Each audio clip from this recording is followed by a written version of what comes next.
महाप्रभुंको पवित्र स्नान पूर्णिमा नीति संपन्न। नयागढ़ जिला रणपुर ब्लॉक अंतर्गत राजा सुनाखेड़ा स्थित श्री जगन्नाथ बहुविध उन्नयन ट्रस्ट आनुकूल्य श्री जगन्नाथଙ୍କ पवित्र स्नान पूर्णिमा उत्सव राजा सुनाखेड़ा रज पड़िया महासमारोह समापन हो जाइछि।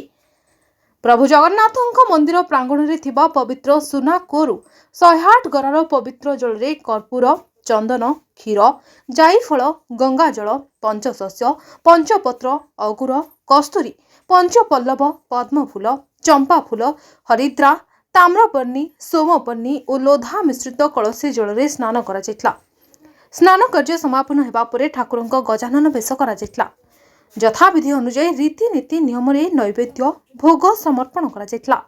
एही देवस्नान यात्रा महा आडंबर सहकारे और पारंपरिक रीतिनीति पालन करा सहित संध्यारे महाप्रभुଙ୍କ गजानन बेश देखिबा पई आखपाख अंचलरू शताधिक भक्तଙ୍କ भिड़ देखा मिलता। यह कार्यक्रम को मुख्य सेवक जयंत मिश्र, पुरोहित गौरचरण मिश्र, सत्यनारायण महापात्र, जगन्नाथ मंदिर परिचालना कमिटीर समस्त सदस्य माने उपस्थित रही सहयोग करी परिचालना करते।